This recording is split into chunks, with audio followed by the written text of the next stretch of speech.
नमस्कार, आप देख रहे हैं एसपी न्यूज। राजधानी लखनऊ के इको गार्डन में रोते बिलखते 58 दिन से न्याय की भीख मांगते स्मारक कर्मचारी सरकार से लगा रहे हैं मदद की गुहार। सुन ले सरकार इन महिलाओं के आंसुओं की पुकार। ढलती रात में लोग यहाँ पे अपने धरने प्रदर्शन करने पे उतारू हैं। ये है स्मारक समिति के कर्मचारी, जो लोग यहाँ पे अपनी कुछ मांगों को लेके धरना प्रदर्शन करने आए थे, तो वो धरना प्रदर्शन न करें, तो इस वजह से इस एवज में उनकी मिलने वाली जो पैसा था, सैलरी थी, उसको काट लिया गया। अब ये गरीब आदमी जो एक टाइम की सैलरी को लेकर के पूरा महीना चलाता है, अपना भी और अपने बच्चों को ही पेट पालता है। आज वही लोग यहाँ मेरे साथ मौजूद हैं। मैं उनसे जानने आया हूँ कि क्या दर्द है आपका, जो अपनी तकलीफ़ों को लेकर यहाँ पे आप आए, और क्या ऐसी समस्या आई जो आज आप लोग इतनी तादाद में यहाँ पे इकट्ठा हो। क्या नाम है आपका? मेरा नाम रमेश है। क्या दिक्कत आई है आपको? दिक्कत देखिए, मैं अगर बताऊंगा तो समय बहुत लगेगा। 12 साल का हम परिस्थिति झेलेगा। 2011 में हमारी मृत्यु हुई बसपा शासन काल में। मैं बताना चाहूँगा और अवगत कराना चाहूँगा, 12 साल से अब तक की जो हमारी 10% CPF के रूप में कटौती हो रही है, प्लस सरकार की तरफ से जो न्यूनतम सिद्धांत मिल रहा है, और जो उस पर ब्याज, हमें हमारे किसी भी एक भी कर्मचारियों को एक छोटी सी पर्ची के भी माध्यम से नहीं पता है कि वो पैसा हमारा कहाँ है। हमें 12 साल हो गया, 13वीं में हम प्रवेश कर रहे हैं, अभी तक हमको इसकी जानकारी नहीं कि हमारी कटौती का पैसा है तो है कहाँ। हम पूछते हैं तो बता रहे हैं FD हो रहा है, FD हो रहा है, FD हो रहा है। हम लोग शांत रहे, कोई बात नहीं, हमारा पैसा FD हो रहा है, हमारे विभाग हमको अवगत करें। लेकिन 2019 में हमारे FD के पैसे से 10 करोड़ रुपए का घोटाला हो गया। 10 करोड़ रुपए का करप्शन, भ्रष्टाचार के भेद चढ़ गया। उसमें हमारे जो मुख्य प्रबंधक थे पवन गंगवार जी पूर्व में, तो उन्होंने इस पर FIR दर्ज कराई और दोषी लोग जेल भी गए थे। तब से लगा के आज तक हम लोग मांग कर रहे हैं कि हमारा जो कटौती की जा रही है वो खाते खुलवा दिए जाए, NPS के रूप में ही खुलवा दिए जाए, लेकिन उन पे कोई विचार नहीं। हमको बार बार जो है वही पत्राचार के माध्यम से कि ये कार्रवाई हो रही है, ये हो रहा है, वो हो रहा है, लेकिन कोई भी उस पर ठोस कदम नहीं उठाया गया। ठोस कदम अगर उठाया जाता तो मैं बताना चाहता हूँ, अब तक हम लोगों के NPS खाते खुल गए। अब क्या दिक्कत है आज आप यहाँ पे इकट्ठा हो? भैया, मेरी दिक्कत यही है कि मेरे अधिकारियों ने मेरे पूरे महीने की सैलरी होल्ड कर दी है। तो मैं आपके न्यूज़ चैनल के थ्रू मैं अपने अधिकारियों से ये जानना चाहती हूँ कि मैं अपनी ड्यूटी पूर्णतः अपने कर्मठ से निभाने के बाद, ईमानदारी से करने के बाद धरना में आती थी, तो इन्होंने मेरी सैलरी किस बेस पे काटी है?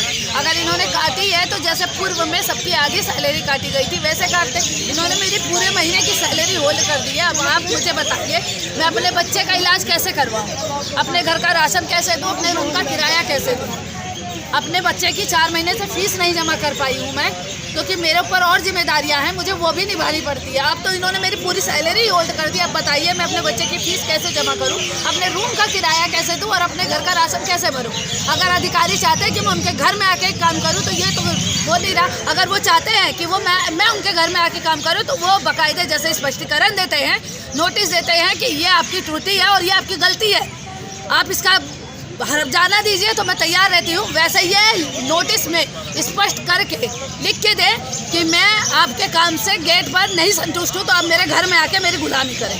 मैं तैयार हूँ गुलामी करने के लिए। मैं घर में गुलामी करने जाऊँगी, लेकिन अपने हिसाब से करूँगी। जो ड्यूटी मैं यहाँ करती हूँ मैं वहाँ भी करने को तैयार हूँ, लेकिन अपने हिसाब से। अब मैं ये सोचा कि मेरे घर में आके बर्तन चूल्हा करते तो वो नहीं कर पाऊँगी मैं, लेकिन अगर इन्होंने मेरी सैलरी काटी है तो मैं जानना चाहूँगी कि किस बेस पे काटी है। अगर इंसान अपनी नौकरी करने के बाद, मैं अपनी नौकरी करने के बाद 5 बजे के बाद कहाँ जाती हूँ, क्या करती हूँ, किसके साथ रहती हूँ, किस बातें करती हूँ, ये जानने का अधिकार तुमको किसने दे दिया है? मैं अपनी ड्यूटी करने के बाद धरने में आती हूँ, लेकिन तुम्हें उससे भी प्रॉब्लम है। क्यों प्रॉब्लम है? क्योंकि आप लोगों ने हमारा 800 करोड़ खा लिया है। अगर खाए ना होते, चोरी ना की होती, तो तुम्हारे मन में मलाल ना होता, और मलाल है तभी तुमने मेरी पूरे महीने की सैलरी होल्ड की है। तो मैं जानना चाहती हूँ, और आपके न्यूज़ चैनल से इनको बताना भी चाहती हूँ कि अगर 800 करोड़ खा गए, मेरे 1 महीने की सैलरी भी ले गए, चलिए ले जाइए, खुश रहिए, लेकिन मेरे घर में राशन भर दीजिए, मेरे बच्चे की फीस भर दीजिए, और मेरे रूम का किराया दे दीजिए। मैं तैयार हूँ। काटते रहिए, हर महीने काटिए सैलरी, होल्ड करते रहिए, काटते रहिए, लेकिन मेरे घर का खर्चा उठाइए। मैं बस यही चाहती हूँ। मेरे साथ एक महिला और भी हैं, ये भी बहुत आक्रोशित हैं और अपनी दिल की तकलीफ़ को, अपने परेशानी को सुनाते सुनाते कई बार ये रो भी दी हैं। आइए इनकी आंसुओं को सुनते हैं कि क्या अपने आंसुओं से बयां कर रही हैं, क्या अपनी ज़ुबानी बयां कर रही हैं, क्या अपनी ज़ुबान से अपने दिल के दर्द को सरकार तक पहुंचाना चाहती हैं। हम आपके चैनल के माध्यम से भैया हाथ जोड़ के योगी जी से निवेदन करते हैं कि सबका साथ सबका विकास। मेरा विकास कहाँ गया? मुझे तो विकास की ज़रूरत है।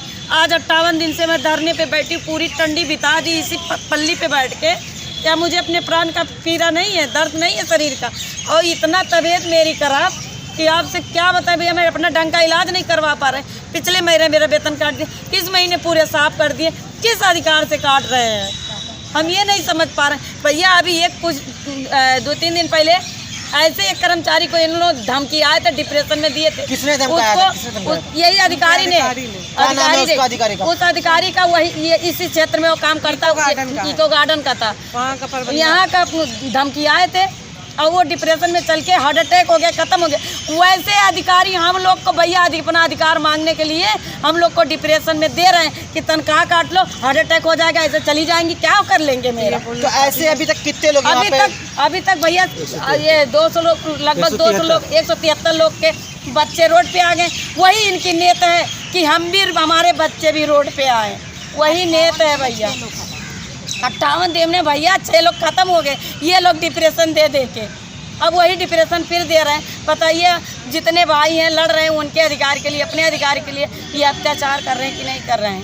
जो कि हम आपका भी अधिकार लेके, मेरे अधिकारी हत्यारी हैं, हमारे अधिकारी हत्यारी हैं, ये सब अत्याचार कर रहे हैं। सरकार अत्याचार नहीं कर रही, सरकार मेरी तो सुनी है, बाकी अभी इन लोग को ये कान में जू नहीं रेंग रहा है कि सरकार मांगों को स्वीकार कर ली, देने को तैयार है शासनादेश, और इनको इतना डर नहीं है अपने दिल दिमाग से कि हमारा क्या होगा। अब हम योगी जी से यही गुहार लगाएंगे कि हे मुख्यमंत्री साहब, अब इनके लोग का जांच करो कि इतना भ्रष्टापन कहाँ से ये लोग सीख के आए। हम हाथ जोड़ के भैया आपके चैनल के माध्यम से मुख्यमंत्री साहब से निवेदन करी थे कि साहब हमारे पे बहुत अत्याचार हो रहा है, बहुत अत्याचार हो रहा भैया। मेरी तबीयत इतनी ख़राब है कि हम 2-3 दिन धरने में नहीं आए, एक बार 1 हफ्ता धरने में नहीं आए। मेरी इतनी तबीयत खराब है, मैं अपना ढंग का इलाज नहीं करवा पा रही हूँ। अब क्या बताएं आपसे? फिर भी इनको ये दया नहीं है कि अपने मान के साथ साथ अपने मेरे बच्चों के लिए, हक के लिए बैठी हैं ये लोग, फिर भी अत्याचार कर रहे हैं। कहाँ करना है? आप 58 दिन से यहाँ पे बैठी हैं, क्या 58 दिन के अंदर किसी भी दिन कोई अधिकारी आपके बीच में आपकी बातों को सुनने के लिए आया? कोई नहीं भैया, ऊपर से काम करवा रहे हैं, ऊपर से वेतन काट रहे हैं। कोई यहाँ एक कर्मचारी नहीं, अधिकारी नहीं आया पूछने कि हाँ इसमें मेरा भी अधिकार है, तुम लोग कहाँ तक पहुँचे, कहाँ तक नहीं, क्या कर रहे हो क्या नहीं। कभी सुध लिया ही नहीं है अधिकारी। इतने तो ये लोग अत्याचारी हैं, गौ हत्या करते हैं ये लोग। हम लोग गाय हैं, हमारी हत्या कर रहे हैं ये लोग। आपसे क्या बताएं भैया, ये दर्द इतना है ना भैया कि ये दिल से दर्द निकल रही है कि हे भगवान, नीचे धरती ऊपर आकाश, आप इस बीच में बात करते हैं। अब मेरे इस दर्द को तुम सुनना, इनकी विनाशी की जरिया दे देना भैया। मैं यही कहूँगी, दर्द बहुत है।